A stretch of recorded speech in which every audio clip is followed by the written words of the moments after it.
కృష్ణ ముకుంద మురారి రచించిన వారు ఎస్ఏ నాయుడు గారు. చాలాసేపు బాధపడ్డాక కృష్ణ కళ్ళు తుడుచుకుంది. జరుగుతున్నది తప్పో ఒప్పో తనకు తెలియదు, కానీ ప్రస్తుతం తన ముందు అంతకంటే వేరే మార్గం కనిపించడం లేదు.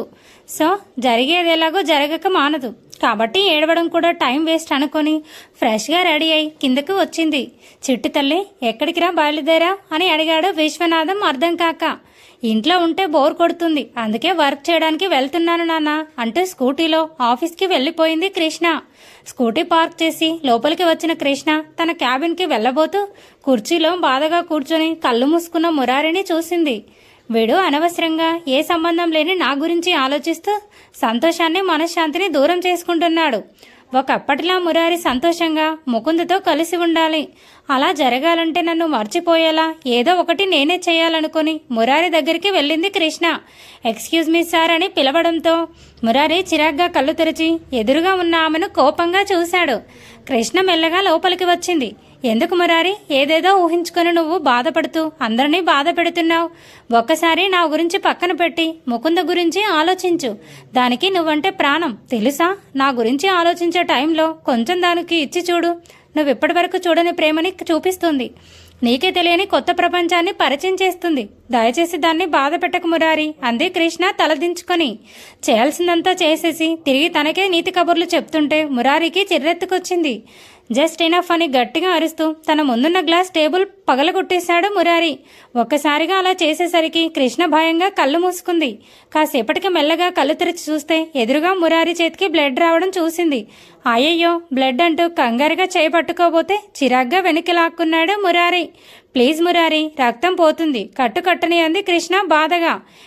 అసలు నీ గురించి నువ్వేమనుకుంటున్నావు? ఎప్పుడు పడితే అప్పుడు పర్మిషన్ కూడా అడగకుండా నా క్యాబిన్కి వచ్చేస్తున్నావు.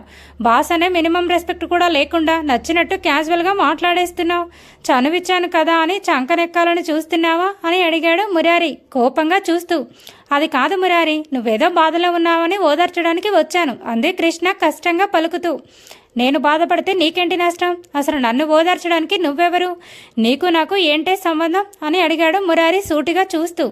ఆ మాటతో కృష్ణ మనసులో ఒక్కసారిగా ముళ్ళుతో గుచ్చినట్టు సన్నగా బాధ మొదలైంది. నిజంగా మన మధ్య ఏమీ లేదా మురారి అని అడిగింది కృష్ణ బాధగా. ఏముంది, కనీసం ఫ్రెండ్స్ అయినా ఒకరి జీవితాల విషయాలు ఇంకొకరికి చెప్పుకుంటారు. మన మధ్య అది కూడా లేదు కదా అన్నాడు మురారి కోపంగా. కృష్ణకేం చెప్పాలో అర్థం కాలేదు. నీ గురించి నాకేమీ తెలియదు, అడిగినా సరే చెప్పవు, కానీ నా లైఫ్ మీద మాత్రం ఇష్టం వచ్చినట్టు అజమాయిషి చలాయించేస్తావు. ఎలాగంటే నేనెవరితో ఉండాలి, ఎవరిని ప్రేమించాలి, ఆఖరికి ఎలా ఆలోచించాలనేది కూడా నువ్వే డిసైడ్ చేసేస్తావు కదా అన్నాడు మురారి సీరియస్గా చూస్తూ. మురారి మాట్లాడే ప్రతి మాటకు మనసులో బాధ రెట్టింపు అవుతుంటే స్వేచ్ఛగా కన్నీళ్లు వదిలేయడం తప్ప కృష్ణ ఇంకేం చేయలేకపోయింది. ఆలోచించి చూస్తే నువ్వు మొదటి నుంచి ఒకేలా ఉన్నావు. నువ్వు అన్నట్టు నేనేదేదో ఊహించుకున్నాను. ఇప్పుడు ఫుల్ క్లారిటీ వచ్చింది. ఈ రోజు నుంచి ఈ ఆఫీస్కి నేను బాస్ని, నువ్వు నా కింద పనిచేసే ఎంప్లాయీవి. అంతకు మించి మన మధ్య ఇంకేం లేదు. మళ్ళీ నా పర్సనల్ విషయాల్లో కలగజేసుకోవాలని ట్రై చేశామో చంపేస్తాను అన్నాడు మురారి కోపంగా. అన్నయ్యతో ఏదో మాట్లాడదామని క్యాబిన్కి వచ్చిన మహదేవ్ అక్కడ వాతావరణం చూసి షాక్ అయ్యాడు. కింద గాజు పెంకులు, అన్నయ్య చేతికి బ్లడ్ చూడగానే విషయం ఏంటో ఈజీగానే అర్థమైంది. ఏరా, మళ్ళీ ప్రాజెక్ట్ ప్లాన్ ఫెయిల్ అయిందా అని అడిగాడు మహదేవ్ సీరియస్గా.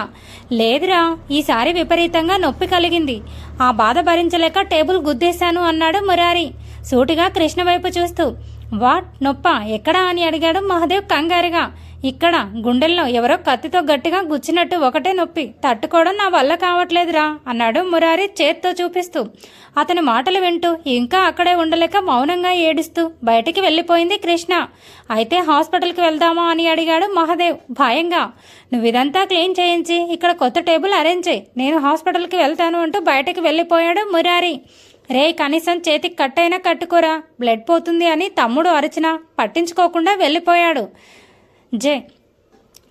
ఈ నెలలో వీడి వల్ల పగిలిన రెండో టేబుల్ ఇది. ఇంకా ఎన్ని పగలగొడతాడని విసుగ్గా అనుకొని అక్కడి నుంచి బయటకు వచ్చాడు మహదేవ్. అమూల్య కార్ పార్క్ చేసి ఇంట్లోకి వచ్చింది. ఫ్రెష్ అవ్వడానికి తన గదికి వెళ్తే ఆల్రెడీ అక్కడ అన్నయ్య వెయిట్ చేస్తున్నాడు. నువ్వు నా రూమ్లో ఏం చేస్తున్నావురా అని అడిగింది అమూల్య. నువ్వు అర్జున్ని లవ్ చేస్తున్నావా అని అడిగాడు అరవింద్ సూటిగా. అమూల్య మెల్లగా బెడ్ వైపు చూడగా అక్కడున్న డైరీ కనిపించింది. చా, రాసిన చోటే డైరీ వదిలేసే అలవాటు నాకు ఎప్పుడు పోతుందో ఏమో అనుకుని తనను తాను తిట్టుకుంది అమూల్య. అడుగుతుంటే మాట్లాడవేంటి, వాడిని లవ్ చేస్తున్నావా అని అడిగాడు అరవింద్ కోపంగా. టెన్షన్తో బీపీ పెంచుకోకు, ప్రస్తుతానికి వన్ సైడ్ లవ్వే, వాడి వైపు నుంచి ఏం లేదు అందే అమూల్య క్యాజువల్గా. అసలు ఏ నమ్మకంతో వాడితో నీ లవ్ సక్సెస్ అవుతుందని అంత కాన్ఫిడెంట్గా అనుకుంటున్నావు అని అడిగాడు అరవింద్ సీరియస్గా. నీ చెల్లెలుగా పుట్టాక నా మొహానికి నమ్మకం ఒకటే తక్కువ, అవకాశం ఉంటుందేమో అని చిన్న హోప్ అంతే, ఖచ్చితమైన కాన్ఫిడెన్స్ ఏమీ లేదు అంటూ ఫ్రెష్ అవ్వడానికి వెళ్ళిపోయింది అమూల్య.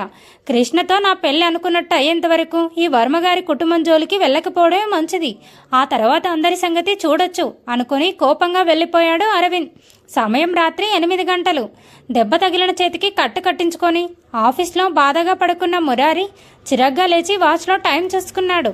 ఇదేంటి ఈ టైం వరకు ఇక్కడ నిద్రపోయాను, పైగా అందరూ వెళ్ళిపోయి నన్ను మాత్రమే పిలవకుండా క్యాబిన్లో వదిలేశారేంటి అనుకుని కోపంగా ఇంటికి బయలుదేరాడు మురారి. ఎంత మర్చిపోదాం అనుకున్నా మురారి మనసులో కృష్ణ యొక్క ఆలోచనలు తిరుగుతూనే ఉన్నాయి. దానికి నేను అక్కర్లేదు, ఒక స్నేహితుడిగా కూడా దాని దృష్టిలో నాకు విలువలేదు.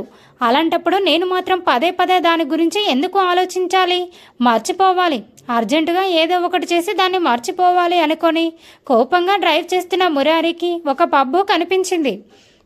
మొదట లోపలికి వెళ్ళడానికి తన మనస్సాక్షి ఒప్పుకోలేదు. నేనేంటి ఇంత చండాలంగా ఆలోచిస్తున్నానని తనను తాను తిట్టుకొని వెళ్ళిపోదాం అనుకున్నాడు. కానీ మందుమత్తులో దేన్నైనా మర్చిపోవచ్చు అని ఎవరో చెప్పగా విన్నాడు. ఒకవేళ అదే నిజమైతే ఇప్పుడు తను ప్రశాంతంగా ఉండడానికి ఇంతకంటే గొప్ప మార్గం లేదు అని నిర్ణయించుకొని లోపలికి వెళ్ళాడు మురారి. లోపలంతా గోలగోలగా ఉంది. ఒక చీకటి ప్రపంచాన్ని రంగురంగుల లైట్లతో అలంకరించినట్టు. వస్తువులన్నీ విచిత్రంగా మెరుస్తున్నాయి. చుట్టూ చాలామంది అమ్మాయిలు మత్తులో ఊగుతూ డాన్స్ చేస్తున్నారు. ఎవరికి ఎవరు ఏమవుతారో కూడా అర్థం కావట్లేదు. అంతగా అందరూ కలిసిపోయారు. మురారి చిరాగ్గా వెళ్ళి ఒక టేబుల్ దగ్గర కూర్చున్నాడు. ఆర్డర్ సార్ అంటూ ఒక వ్యక్తి వచ్చాడు. ఏం తాగితే నా మనసులో ఉన్నదాన్ని పూర్తిగా మర్చిపోవచ్చో అది తీసుకురా అన్నాడు మురారి కోపంగా. బేరర్ అయోమయంగా చూశాడు. అర్థం కాలేదా? ఇప్పుడు నా ఆలోచనలో ఒకరిది పాతుకుపోయి పదే పదే గుర్తుకొస్తుంది. అది నాకు నచ్చలేదు. ఏం చేస్తే నేను దాన్ని మర్చిపోవచ్చు, అది నాకు కావాలి అన్నాడు మురారి సూటిగా చూస్తూ. మీకేం కావాలో అర్థమైంది సార్. యాక్చువల్లీ 100లో 60% మంది దానికి ఇక్కడికి వస్తారు అంటూ మందు తీసుకురావడానికి వెళ్ళబోయాడు బేరర్. రేయ్, అది నా మైండ్లో స్ట్రాంగ్గా తిష్టేసుకొని కూర్చుంది.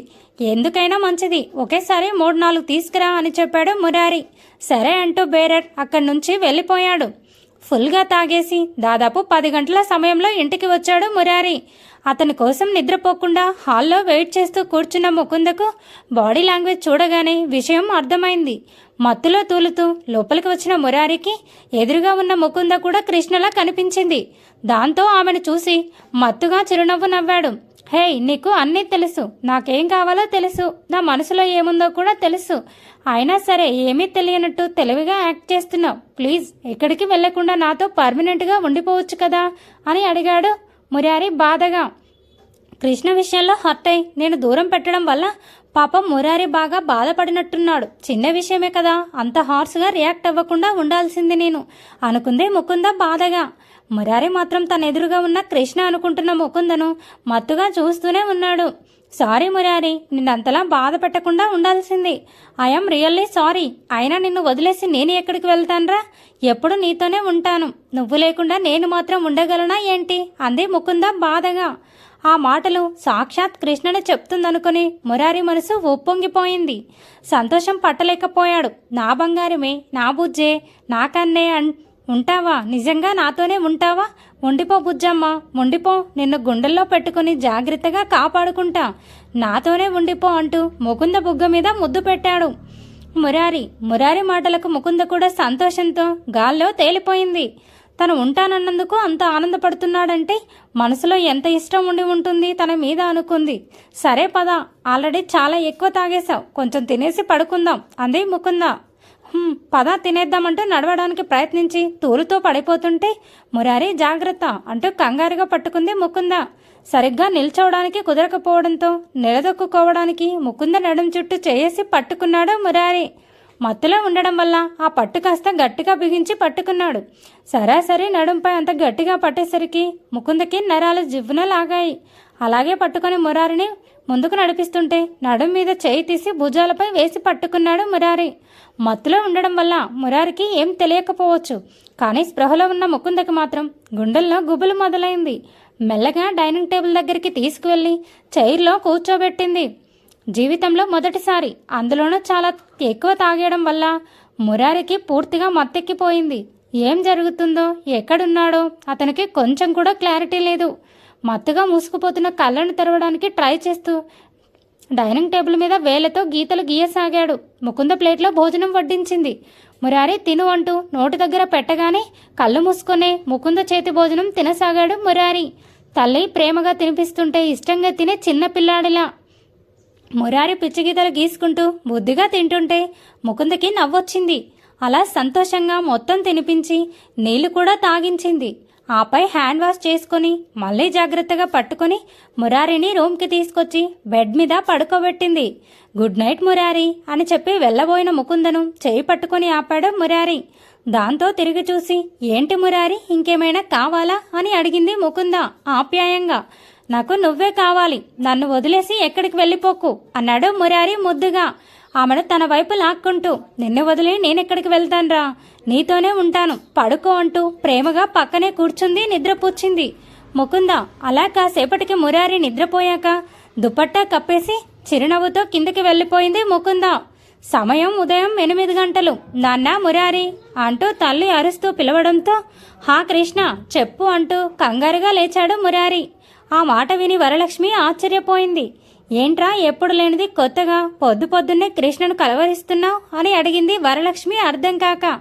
చా ఎవరి దగ్గర ఏం చెప్తున్నాను అని తనను తాను తిట్టుకున్నాడు మురారి. అదేం లేదమ్మా, ఏదో ఆఫీస్ గురించి ఆలోచిస్తూ అలా పిలిచేశాను అంతే అన్నాడు మురారి కంగారుగా. ఏరా కనీసం నిద్రపోయేటప్పుడైనా ప్రశాంతంగా ఉండవా, పగలు రాత్రి ఆఫీస్ గురించేనా అంటూ చిరాగ్గా కాఫీ ఇచ్చింది వరలక్ష్మి. సారీ అమ్మా, ఇక నుంచి ఆఫీస్ గురించి ఆలోచించడం కొంచెం తగ్గిస్తాను అన్నాడు మురారి కాఫీ తాగుతూ. వ్రతం చేయాలి, నువ్వు త్వరగా ఫ్రెష్ అయ్యిరా అంటూ వెళ్ళిపోయింది వరలక్ష్మి. బాబోయ్ కొంచెం ఉంటే కొంపలంటుకునేవి, ఎలాగోలా మేనేజ్ చేశాను కాబట్టి సరిపోయింది. ఏదేమైనా ఒకటి మాత్రం నిజం, ఎంత గట్టిగా మర్చిపోదామని ట్రై చేస్తే ఆ రాక్షసి అంతకంటే గట్టిగా నాకు గుర్తుకొస్తుంది. సో దాన్ని మర్చిపోవడం అయితే ఇంపాసిబుల్ అని నాకు బాగా అర్థమైంది. ఇంకా ఈ విషయంలో దాగుడు మూతలు ఆడకూడదు. కృష్ణ కంటే ముందు ముకుంద క్లారిటీ ఇవ్వాలి, నాకు ఈ పెళ్లి ఇష్టం లేదని, నేను కృష్ణను ప్రేమిస్తున్నానని తనకు అర్థమయ్యేలా చెప్తే చాలు. ఆపై తనే కృష్ణను ఒప్పిస్తుంది, దగ్గరుండి మా పెళ్లి చేస్తుంది.